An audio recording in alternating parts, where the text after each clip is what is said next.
The architects of vulnerability, Montgomery Clift and James Dean. In the golden age of the 1950s, Hollywood was a factory of perfection. Men were expected to be the towers of granite, unshakable, stoic, and silent. But beneath the polished surface of the American dream, a new kind of ghost was haunting the silver screen. These were the architects of vulnerability. Montgomery Clift and James Dean didn't just perform. They invited the audience into the wreckage of their souls. Today, we dissect the lives, the struggles, and the tragic brilliance of two men who made it okay for a hero to hurt. To understand James Dean, you must first understand Montgomery Clift. Clift was the pioneer. He brought the method to the mainstream before Brando, before anyone. He possessed a beauty that was almost painful to look at, but his eyes told a story of deep intellectual isolation. James Dean, 1 decade younger, idolized Clift. He didn't just want to be an actor, he wanted to be like Montgomery. Dean would reportedly call Clift just to hear his voice, seeking a father figure in a man who was barely holding himself together. Clift's struggle was internal and silent. He lived a double life, a closeted man in a homophobic era, a sensitive intellectual in a world of tough guys. His vulnerability was a shield he used to protect a heart that Hollywood wanted to commodify. Dean's struggle was external and explosive. He was the rebel without a cause, a young man desperately searching for a place to belong, fueled by the childhood trauma of losing his mother and a cold, distant relationship with his father. Both men were physically and psychologically fragile, and Hollywood exploited every crack. In 1956, a horrific car accident shattered Montgomery Clift's face. It was the longest suicide in Hollywood history.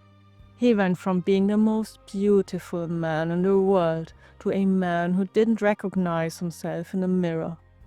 His vulnerability shifted from an artistic choice to a daily battle for survival, fueled by painkillers and alcohol. James Dean lived with a death drive. He sought the edge in everything: fast cars, dangerous stunts, and emotional extremes. He once said, "Dream as if you'll live forever. Live as if you'll die today." He wasn't just acting out of rebellion. He was sprinting toward a finish line he knew was coming. Montgomery Clift was the quiet vulnerability. He taught us that strength is found in the pauses, in the trembling of a lip, in the refusal to look away from the truth. He was the architect of the internal revolution. James Dean was the stormy vulnerability. He gave a voice to the misunderstood youth. He showed us that screaming, crying, and breaking things are sometimes the only way to stay sane in a world that demands you to stay silent. They both shared a hope to be seen for who they truly were, not for the icons they were forced to be. Clift wanted to be respected as an artist. Dean wanted to be loved as a son. But why does this matter to us today? Because we still live in a world that asks us to filter out pain. We hide behind digital masks, afraid of our vulnerability, making us look weak. Montgomery Clift and James Dean proved the opposite. Their weakness was their greatest power. It made them immortal. They showed us that the cracks are where the light gets in. Inspired by Leonard Cohen, I guess.